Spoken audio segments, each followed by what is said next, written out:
Hello everyone, good morning. শীতের সকালের অনেক অনেক শুভেচ্ছা জানাচ্ছি। গরম গরম চাউমিন তোমরা খেয়ে নাও, ডিম ছাড়া কিন্তু, ঠিক আছে? ডিম দিয়ে কিন্তু না। তো চলো, এখানে সমস্ত সবজি আমি কেটে ফেলেছি। তোমরা দেখতেই পেলে কী কী সবজি নিয়েছি, নতুন করে আর বলছি না।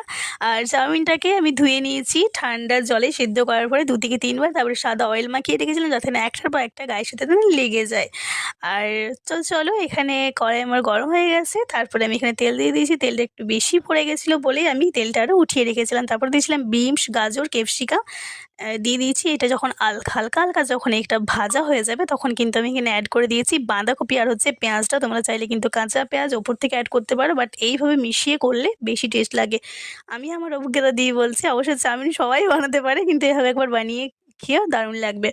তো আর এখানে দিয়েছিলাম হচ্ছে গোলমরিচের গুঁড়ো, লঙ্কার গুঁড়ো, সোয়া সস, টমেটো সস আর হচ্ছে গ্রিন চিলি সস এখানে অ্যাড করেছি। সমস্ত তেল ছাড়ার পরে চাউমিন দিয়ে দিয়েছি। তারপরে চাউমিনটা অনেকক্ষণ একটু ভাজবে, দারুণ টেস্ট লাগবে। অবশ্যই একবার খেয়ে দেখবে বন্ধুরা।